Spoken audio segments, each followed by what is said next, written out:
Yo, what up YouTube? It's your boy Blingo back here with another video. Hope y'all all been living y'all truth. Now this one is gonna be a little different. This is every crazy rap theory / conspiracy that might actually be true.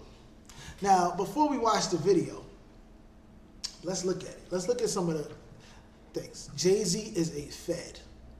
What do y'all think? Illuminati killed Prodigy. What do y'all think? Suge injected AIDS on Easy. What do you think?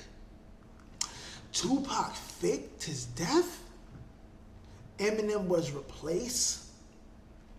Rap fills private prisons. They're saying that these actually might be true. So everybody, it's a 30-minute video. Plus, I'm probably gonna be talking on it. So grab a drink. Let's check it out. Y'all.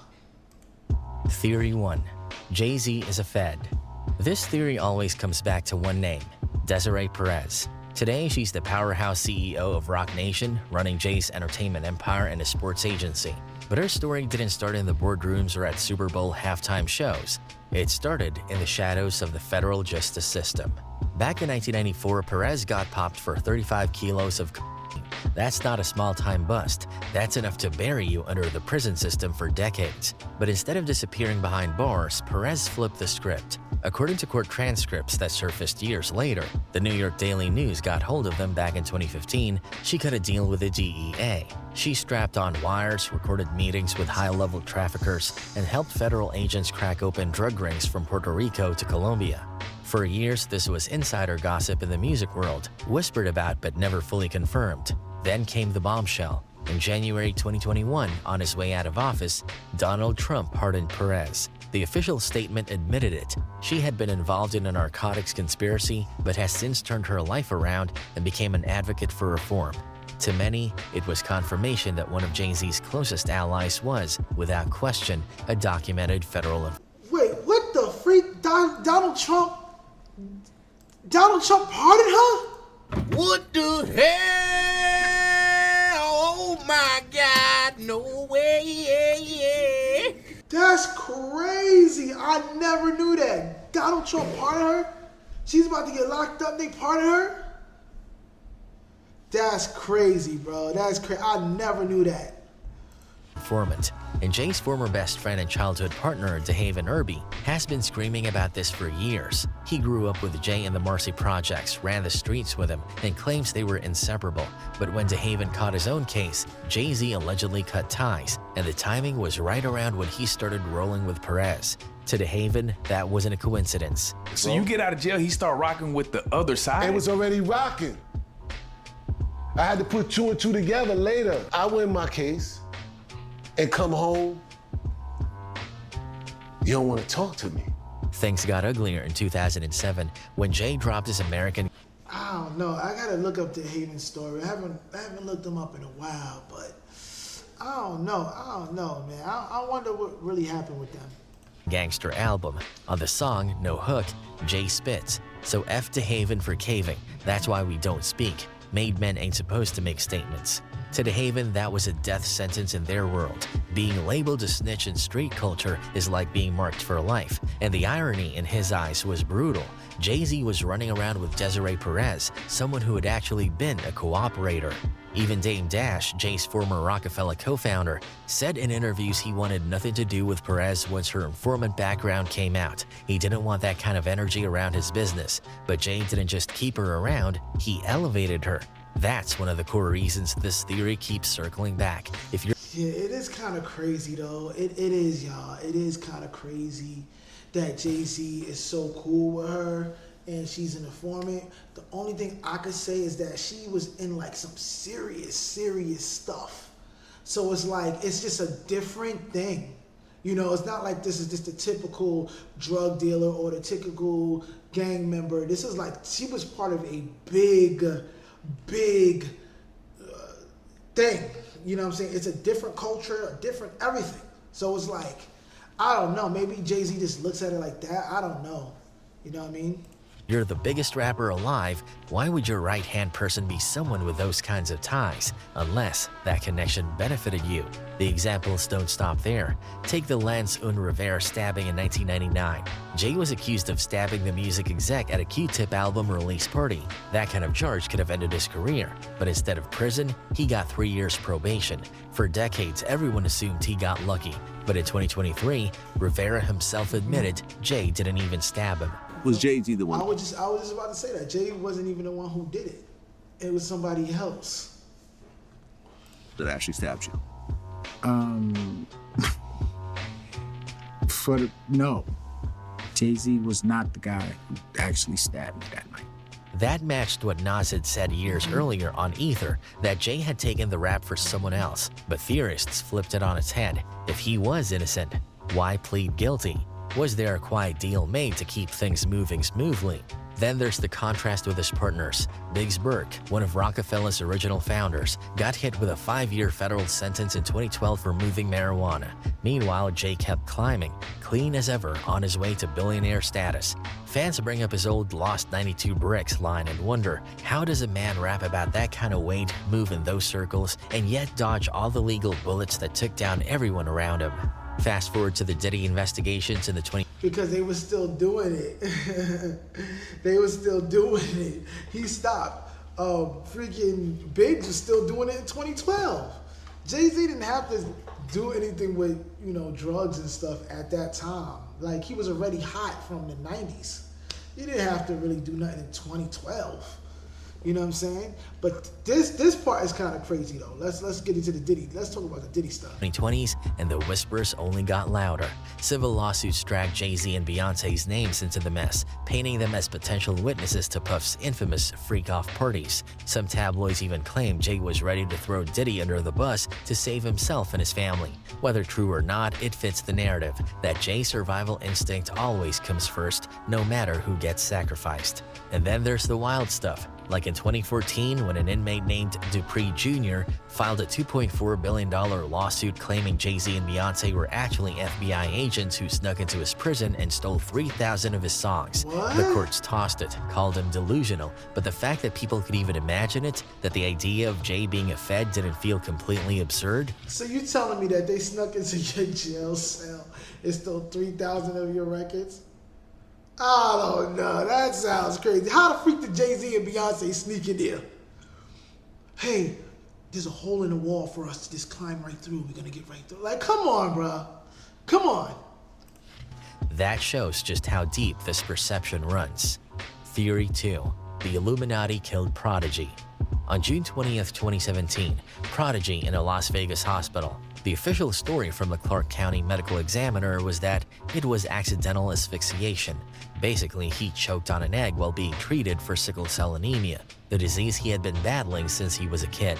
According to the Clark County Medical Examiner, Prodigy, one half of Mobb Deep, choked on an egg while at the hospital getting treated for a flare. To a lot of people, He choked on an actual egg?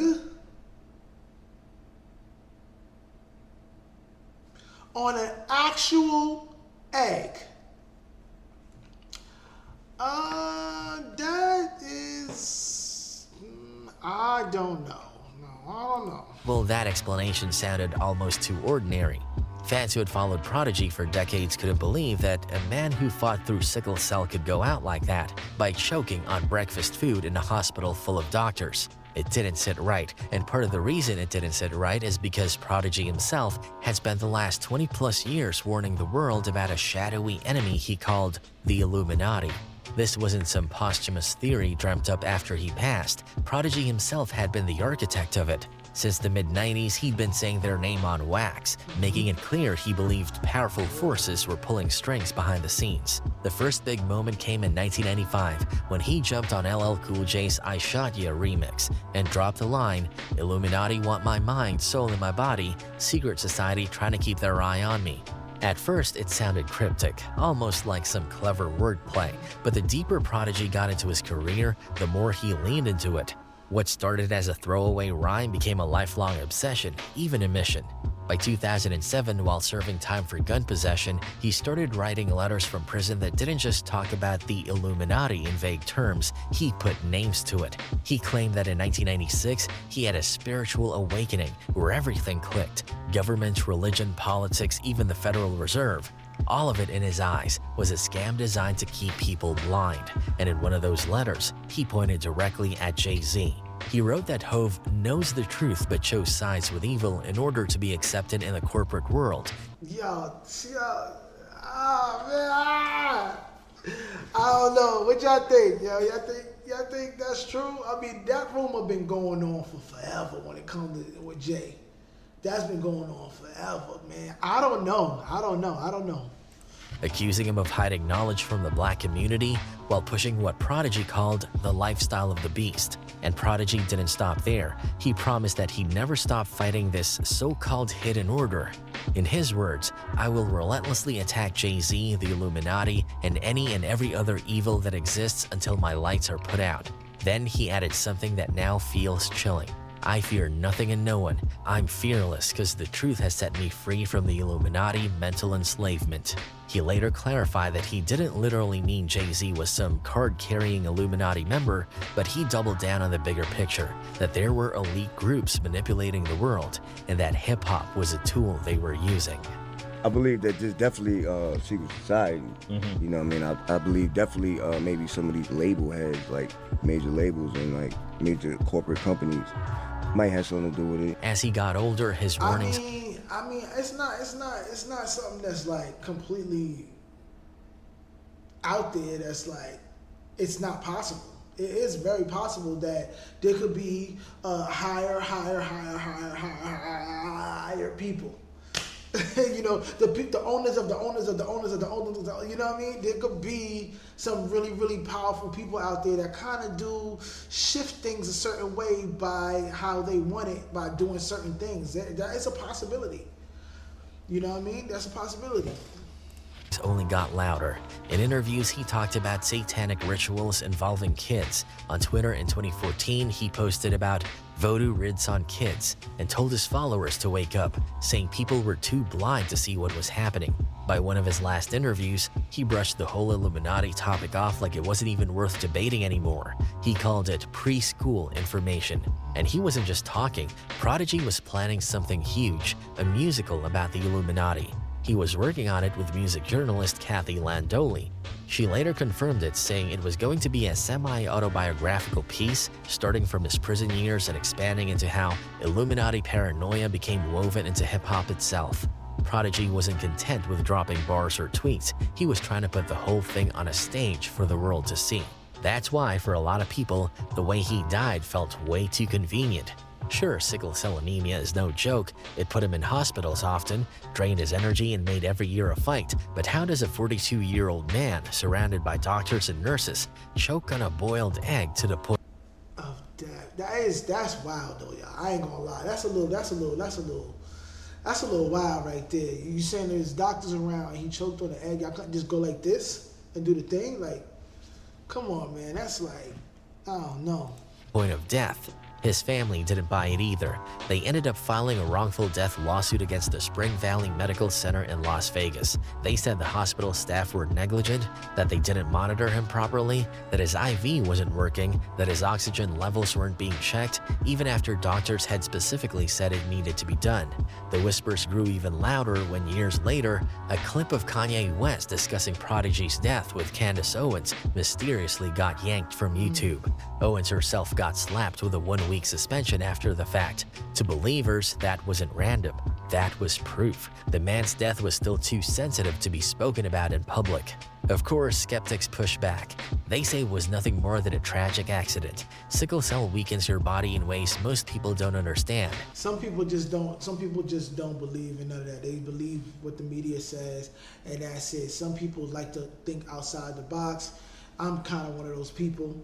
But you could kind of tell when stuff gets too ridiculous, but like the whole Illuminati thing, like I believe that there is a possibility that there is some higher powers, but maybe it's not what we necessarily think, you know? If he was sedated or if his body was worn down from treatment, something as simple as food could become fatal. And the truth is, no criminal investigation was ever launched. No evidence of foul play has ever surfaced. But when you put all the pieces together, the official story feels incomplete. For his fans, it wasn't an accident. It was a prophecy, one Prodigy himself had already written. What makes the whole thing crazy is that there was doctors there. If he's choking while doctors there, they should be able to do something, you know? Theory 3. Suge Knight injected AIDS into Eazy-E. March 26, 1995, the day the hip-hop world lost Eazy-E. He died in Los Angeles at just 30 years old. The official cause of death was pneumonia brought on by complications from AIDS. What made his passing so shocking wasn't just that he died young, but how fast it all happened. On February 24th, he was admitted to Cedars-Sinai Medical Center with what doctors thought was a really bad cough. By the time they ran the test, they discovered it wasn't just a cold, it was HIV/AIDS, and just over a month later, Eazy was gone. That quick decline from a man who looked healthy to someone in a hospital bed fighting for his life has fueled one of the darkest, most sinister conspiracy theories in rap history, a theory that says Eazy-E didn't die from natural causes, he was murdered.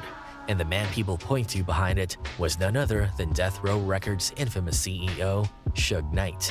The wildest part is that the strongest evidence comes straight from Suge's own mouth. In 2003, 8 years after Eazy's death, Suge Knight went on Jimmy Kimmel Live and, while sitting back smoking a cigar, described a new method for killing someone. He said, "Technology is so high, so if you shoot somebody, you go to jail forever. They have a new thing out. They get blood from somebody with AIDS and they shoot you with it. That's a slow death, the Eazy-E thing." Technology is so high, right? Right. So if you shoot somebody, you go to jail forever. So the kids, you don't want to go to jail forever, right? So they got this new thing out that people sell them all the time. They get blood from somebody with AIDS, and then they shoot you with it. Oh, so well, that seems bad. That's a slow death. Yeah. An Eazy-E thing, you know what I mean? Why would you say that, bruh? Why would you say that if it's not true? Like, I mean, I guess he's trying to say that it is true, but he ain't saying that they did it to Eazy-E, but it's like he's like saying it without saying it. That's crazy. That's why that one I kind of believe. I ain't gonna lie. It was delivered as a joke, but it sent chills through anybody who had ever whispered about Eazy's What kind of joke is that? death. That moment turned rumor into legend. Since then, Suge has been asked about it in interviews from prison. He's never flat out confessed, but he's also never denied it. In fact, in one sit-down, he brushed off incriminating himself, but then added how suspicious the timeline was, saying he had never seen anyone go from healthy to dead that fast. Jerry told Eazy he should go to the doctor just for a checkup, physical. You didn't have one. Next thing you know, Eric got a shot. It's supposed to make him feel better. Next thing you know, they say Eric got AIDS. Next thing you know, he's a dead mother. And as everybody knows, Suge Knight and Eazy-E had real bitter history. The bad blood started over Dr. Dre. When Dre wanted out of his contract with Eazy's Ruthless Records to join Suge and build Death Row, Eazy refused. According to NWA's old manager, Jerry Heller, Suge and his guys didn't exactly negotiate. They showed up with baseball bats and lead pipes. They forced Eazy's hand, literally beat him into signing those release papers. So the idea that Suge might go further, in the minds of conspiracy theorists, doesn't sound far-fetched.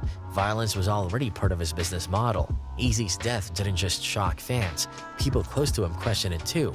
Crazy Bone from Bone Thugs and Harmony, a group Eazy mentored and signed, couldn't understand how it happened so fast. His collaborator, BG Knockout, who rode with him during the real Mother Effing G's days, was even more blunt in a 2011 interview with Hip Hop DX. He said, "I believe in my heart somebody did something to Eric. For a person to have full-blown AIDS that quickly is suspicious. I was around Eric for the last 3 years of his life, and he never had an episode like this. Never ever. Something is strange." Even Eazy's own family wasn't buying the official. Yeah, nobody gonna really buy that because it's just like, oh, he got it 1 month and then the next month it's like he passed it. Like, I don't know. It just seems too crazy, bro. It seems too crazy. story.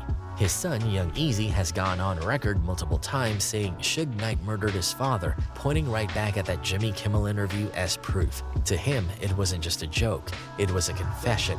But as much as conspiracy makes sense in a street-level way, there's a strong counter-argument grounded in cold facts and medical science. First off, Easy himself admitted to living reckless. In his last public statement read by his lawyer just days before he passed, he came clean about his lifestyle. The man had 11 children by 8 different women. He rarely, if ever, used condoms. By any standard, he was at extreme risk of contracting HIV naturally. And from a medical perspective, HIV can sit in your body for years, showing no obvious symptoms, then seemingly all right, so see, all right, that's good, that's some good facts right there. out of nowhere, it can advance to full-blown AIDS. When that happens, decline can be rapid. Doctors who study the disease say what happened to Eazy-E is consistent with that pattern. Microbiologist Wilmore Webley even told Vice that the idea of contracting HIV from a single tainted needle was highly unlikely. The odds are extremely low. Even Ice Cube. It wasn't just a tainted needle. He took the blood of somebody who had it and injected it in you. It wasn't like just a, that's crazy. I don't know how that would be unlikely. That seemed like a dead giveaway of, of AIDS. Like, that's a dead giveaway of any kind of disease. If you could do if there's blood transmitted through blood, that's crazy. I don't know. That don't sound like something that's unlikely to me. Cube has weighed in. On Logan Paul's Impulsive podcast, Cube broke it down in simple street logic. He said, I think if somebody poked you with one of them goddamn needles, Easy would tell somebody, this mother F poked me with some shit. If he didn't know he got poked, then the conspiracy lives on. But when asked point blank if he could rule out Suge Knight doing something like that, Cube gave the most telling answer possible. I don't put past nobody. So the question lingers. Did Eazy-E fall victim to the reckless, dangerous lifestyle he admitted to living? Or was he silenced in a plot straight out of a gangster flick, killed not with bullets, but with a syringe? Theory 4. Tupac faked his death. This is the good one. Let's get into the good one. Did Tupac fake his death? That's not Tupac, though. This guy, bro, you're not Tupac, though. But let's see. The theory says that on September 13th, 1996, Tupac didn't actually die from the bullets that tore through him in Las Vegas. Instead, he pulled off the greatest disappearing act in rap history, staging his own death to escape enemies, slipping away in the chaos, and living out the rest of his life in exile. And if you ask the diehards, they'll tell you exactly where he went. Cuba. Tupac actually escaping from the University Medical Center here in Vegas and relocating to New Mexico, getting protection from the Navajo tribe. I mean, you can write a fiction. You can write a fiction story, but this is not fiction. This is facts through certain people that I know. Now, the foundation of this... How you know that, man? How you know? I gotta find that interview. Theory starts with Tupac himself. In the last year of his life, while sitting in prison, he reinvented himself under a new alias, Machiavelli. And this wasn't some random nickname. It was a deliberate nod to Niccolo Machiavelli, the 16th century Italian thinker whose book, The Prince, became a Bible of political survival. Why does that matter? Because in those pages, Machiavelli famously wrote about the tactical advantage of faking your own death to fool your enemies. To Pac's fans, that was a blueprint. And just weeks after his supposed death, Pac's first posthumous album dropped, The Don Killuminati, The 7-Day Theory. For believers, that title wasn't just an album, it was scripture. They dove headfirst into it, looking for hidden meaning. First off, they pointed to the album, which features a design by Ronald Risky Brent of Tupac as Jesus Christ on the cover, who returned from the dead after his crucifixion. They also found a pattern of sevens that felt impossible to ignore. He was shot in September. That's not him. That's the guy from the actor. How y'all messed that up? How you get the actor and not the real picture? How the heck y'all messed that up, man? Yeah. Trap Post. Come on, man. You gotta get it together. September 7th. He was 25 years old. 2 + 5 = 7. His official time of death was 4:03 p.m. Add that up and it's another 7. He supposedly survived for 7 days in the hospital, though officially it was 6. Suddenly, 7 became this mystical number, a prophecy of his planned return. Fans even circled July 7th, 2007 as the day Tupac would rise again. Thousands waited, that date came and went, Pac never showed. But the theory didn't fade, it only grew. Then there's the way his death was handled, or rather how strangely it wasn't. One of the most famous men on the planet, gunned down in Vegas, and yet there was no public funeral, no massive memorial, nothing you'd expect for someone of his stature. Yo, that's a good point. I never even thought about that. Tupac didn't have a funeral or nothing. Yo, he didn't. He really didn't. All he did, like, it wasn't like his body was destroyed. That's crazy. That is crazy, yo. I never even thought of that. I never thought of that. To make it stranger, he was cremated the day after his death. No public viewing, no chance for closure. Just ashes, ashes that became their own mystery when his crew, the Outlaws, claimed they smoked some of them with weed in a tribute. Later, his family said that story wasn't true. So what happened to the remains? Nobody really knows. Even the official paperwork doesn't line up. The coroner's report listed Tupac as 6 feet tall and 215 pounds. Anyone who'd ever seen Pac knew that wasn't right. He was about 5'7" and much slimmer. So whose body were they measuring? And why did it happen so fast? To make things even... Yo, they trying to confuse us, yo. Y'all trying to confuse us. Tupac, where Tupac at? Where he at? It's too much crazy stuff in this story. When it comes to Tupac, it's too much crazy stuff in his story. More bizarre, there's a story that the man who cremated Tupac's body was paid $3 million by Suge Knight and then vanished into thin air, retiring immediately, like he was part of the plan. Yeah. And if Pac really wanted to disappear, where better than Cuba? That's where the theory gets its backbone. His aunt, Assata Shakur, a Black Panther legend, had already been living in Cuba since 1984 after escaping prison in New Jersey. She's been protected under asylum ever since, untouchable to U.S. authorities. If there was one place on earth Tupac could hide safely, it would be right there, under the wing of family, shielded by Castro's Cuba. Some people even claim to have direct knowledge. Michael Nice, who said he worked security for Pac, swore that he helped smuggle the rapper to Havana, supposedly with help from Castro himself.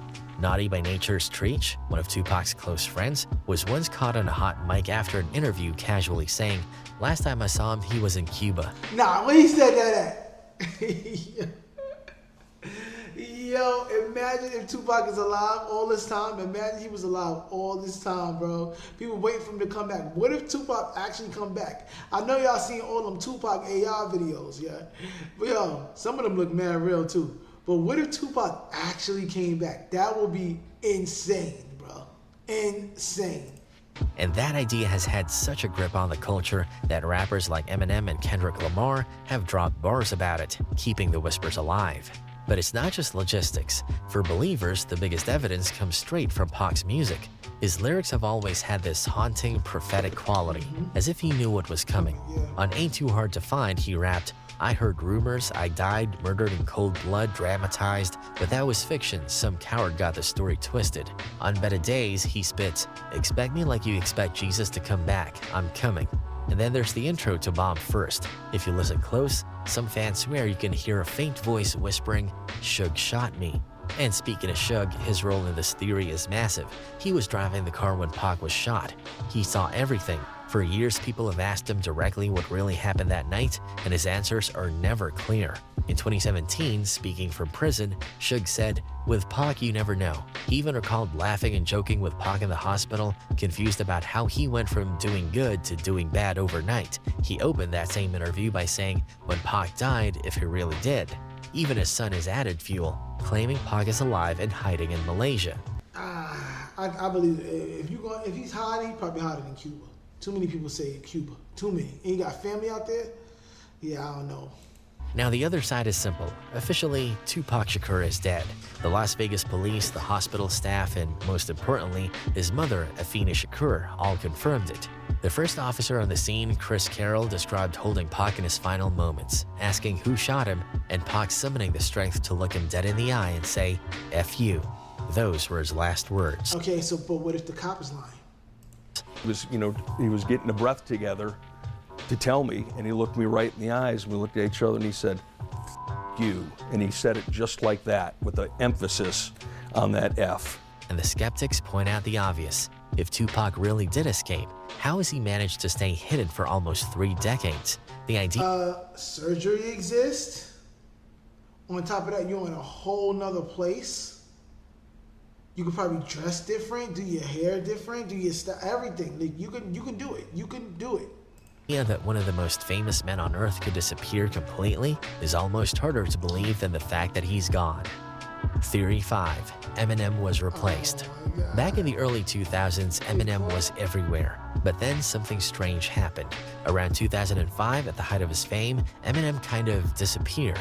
For a while, he went completely quiet. When he came back in 2009 with his album Relapse, a lot of fans felt like the man standing in front of them wasn't the same Marshall Mathers they remembered.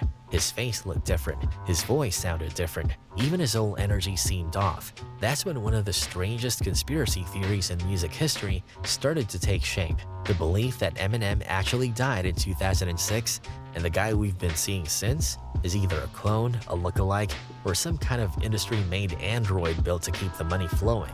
According to That'd be crazy, yo. Now look, it do seem like clones might exist. You know what I'm saying? But they said they switched Eminem. But why would they switch him and clone him? the theory, the real Eminem supposedly died in one of two ways, either from a drug overdose or a secret car crash. In fact, a Spanish website, La Guía del Varón, reported in 2006, Eminem died in a car accident. The motive for replacing him, believers argue, was simple. Eminem was too valuable to lose. He wasn't just an artist, he was a billion-dollar industry, and too many people stood to lose too much if he was gone. From there, fans started pulling together evidence. First, they looked at his face. Nah, his face do look different though. I ain't gonna even lie to y'all, man. I ain't gonna lie, his face look different. It looks a lot different. People compared pictures of Eminem from the early 2000s to his comeback years and pointed out major changes. His jawline, his bone structure, even his eyes. One fan summed up the feeling by saying, "Yeah, I believe he's a clone. It doesn't even look like him anymore, and his eyes are dead." On top of that, his body looked drastically different. Before his hiatus, Eminem had a fuller build. When he came back, he looked thinner. Now it could be this, he lost some weight. It could be stuff like that. When you lose weight, you'll lose some of the fat in your face. So maybe that happened. But he do look different though. He do. Almost sickly at times. Some fans even said he looked anorexic. Then came the voice. Listeners claimed his delivery wasn't the same. The sharp, rapid-fire nasal tone had shifted into something deeper and flatter. Some even called it robotic. Then his style was much darker. Gone was the wild Slim Shady clowning around in colorful videos. Now he was dressed in all black with music that felt more serious and intense. But the theory didn't really explode until what's now called the glitch. In 2013, Eminem was on live TV doing an ESPN interview. While the commentators were talking, he was behaving very strangely. The clip spread all over and believers pointed to it as proof that this wasn't a real person. It was a robot malfunctioning on live television. Some of you may know him as Eminem, but he's going to join the Saturday night crew with our music intro. What the heck was that? What the freak was that though? What the freak was that, Eminem? What was that? Unless he was joking or something, but that was weird. He just got stuck. Linked it to other weird moments too, like his awkward acting in the Berserk music video or stiff movements during an SNL performance. It didn't help that other rappers added fuel to the fire. In 2016, B.O.B. started tweeting about human cloning being real. Fans immediately tied that to Eminem. And then in 2019, rapper Tom MacDonald basically turned the whole thing into a soundtrack. His song Cloned Rappers went viral, with lyrics like "They cloned Gucci, cloned Kodak, cloned Eminem." The music video showed lab-made rappers being pieced together like Frankenstein, and the YouTube comments were filled with people saying they'd always felt something was off about Eminem since his comeback. One fan wrote, "Ever since Kamikaze, he doesn't even look close to the same. It's in the eyes, the cheekbones, the chin. Something's not right." He could have just got older and lost weight though, guys. Like, he could have got older and just lost weight. I get it. He do look different. But he could have just got older and lost weight. But of course, there's a much simpler explanation for all of this. Eminem himself has been brutally honest about his struggles during that time. He battled a heavy addiction to prescription drugs, and in December 2007, he almost died from a methadone overdose. He later admitted that the amount he took was equal to 4 bags of heroin. Had I got to the hospital about 2 hours later, I would have died. My organs were shutting down. My liver, kidneys, everything, they were gonna have to put me on dialysis. They didn't think I was gonna make it. My bottom was gonna be death. The overdose forced him into recovery, but it left scars, both physically and mentally. He said he had to literally relearn how to rap because his memory was so damaged. In fact, in a 2017 interview, he admitted he'd forgotten one of his own music videos. Add that to the dramatic weight loss from getting sober, the natural effects of aging, and years of personal turmoil, and it's not surprising that he came back looking and sounding different. And then there's the signs problem. As a bunch of Reddit users have pointed out, clones don't just appear as full-grown adults. If Eminem was cloned, the copy would have started out as a baby, not a 30-something-year-old man with the exact same rap skills and memories. How would y'all know though? How would y'all know? How y'all know it's not a machine I could walk in and then in the other machine, another me come out? Like, you don't know that. Mention the people closest to him, Dr. Dre, 50 Cent, Royce the 5'9", all of whom knew him intimately. If there was ever a replacement, those guys would notice instantly. Theory 6. Gangsta rap is an experiment to fill prisons. Back in 2012, an anonymous letter popped up on the blog Hip Hop is Red. Supposedly written by a former music executive, it described a secret meeting in 1991 just outside LA. About 25 to 30 industry insiders were there, and according to the letter, the agenda was simple but dark. Push gangster rap to make prison owners rich.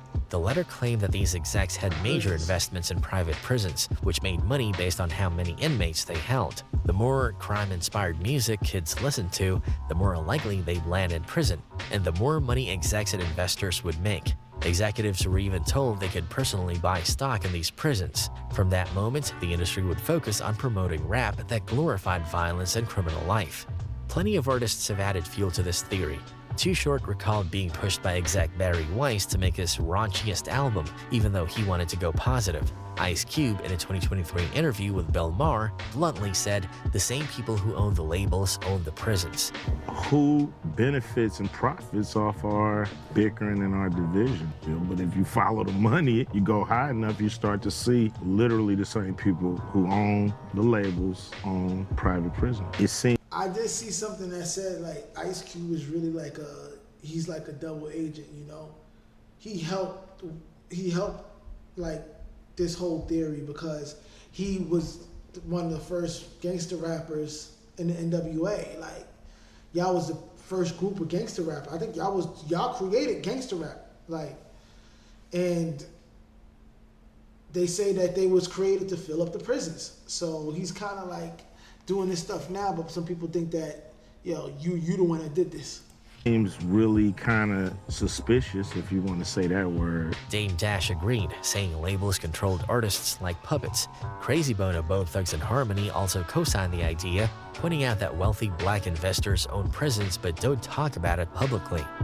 They were told not to sign any more political rappers, any more rappers that had messages in their music. No positivity. It was all to be gangster rap music that they promoted and put out. In other words, keep promoting gangster rap so that the youngsters will be influenced by them, will incite them to want to act like them, and it's a very good chance they'll end up in their prison. Yeah. So they're getting paid twice. The financial web is... That's crazy, yo. If that's the case, that's messed up. That's really, really messed up as a society to do something like that.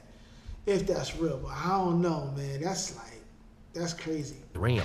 Investment giants like BlackRock and Vanguard hold shares in both private prison companies and entertainment conglomerates. Killer Mike connected the dots, saying, "Slavery is still legal. There's a need to fill the void of slaves, so I believe damn near any conspiracy that talks about putting poor people in jail."